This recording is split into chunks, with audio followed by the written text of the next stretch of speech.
ടടാ! അപ്പോൾ ഇന്നൊരു breakfast preparation video കണ്ടാലോ? നല്ല മടി പിടിച്ചിട്ടാണ് കേട്ടോ വന്നിട്ടുള്ളത്. മടി പിടിച്ചിരുന്നാൽ ശരിയാവോ? ഭക്ഷണം കഴിക്കണ്ടേ? അപ്പോൾ അതാ ഇന്ന് നമ്മുടെ ദേശീയ ഭക്ഷണമായിട്ടുള്ള പുട്ടും കടലക്കറിയാണ് ബ്രേക്ക്ഫാസ്റ്റിന് ഉണ്ടാക്കിയിട്ടുള്ളത് കേട്ടോ. ഞാൻ കടല തലേന്ന് വെള്ളത്തിലിട്ട് വെച്ചിട്ടുണ്ടായിരുന്നു, കാരണം കുറച്ചും കൂടി ഈസി അല്ലേ കുക്കാവാനായിട്ട്.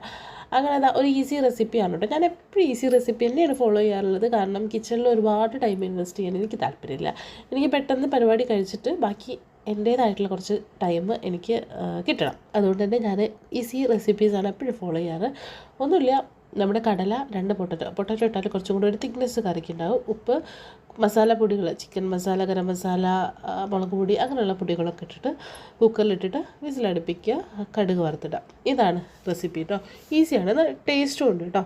എനിക്ക് ടേസ്റ്റ് ഉണ്ട്. ബാക്കിയുള്ളവരുടെ കാര്യം ഞാൻ ചോദിച്ചിട്ടില്ല, അവരെൻ്റെ അടുത്ത് പറഞ്ഞിട്ടില്ല. ഇനി നെക്സ്റ്റ് പുട്ടിലേക്കുള്ള പരിപാടിയാണ് നോക്കുന്നത്.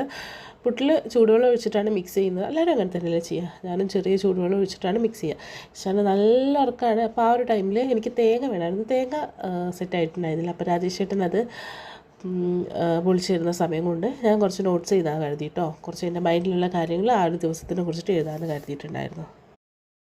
അങ്ങനെ തന്നെ ഞാൻ എൻ്റെ എഴുത്തുകുത്ത് പരിപാടി കഴിഞ്ഞ് വന്നപ്പോഴും പുട്ട് ഇവിടെ ആയിട്ടില്ല കേട്ടോ. അമ്മ അപ്പുറത്ത് ദോശ ഉണ്ടാക്കുന്നുണ്ട്. അമ്മ രാവിലെ അരിഭക്ഷണം കഴിക്കില്ല കേട്ടോ. അപ്പം അത് ഗോതമ്പ് ദോശ ഉണ്ടാക്കിയായിരുന്നു. അങ്ങനെ അതാ തേങ്ങയൊക്കെ കിട്ടി, പുട്ട് സെറ്റായി കേട്ടോ. പുട്ട് നല്ല ആവി പറക്കുന്ന പുട്ട് റെഡി ആയിട്ടുണ്ട്. അങ്ങനെ പുട്ടും കടലക്കറിയും നല്ല കോംബോ അല്ലേ? ദേശീയ ഭക്ഷണം എന്ന് പറയുന്ന പോലെ തന്നെ അടിപൊളി കോംബോ ആണ്.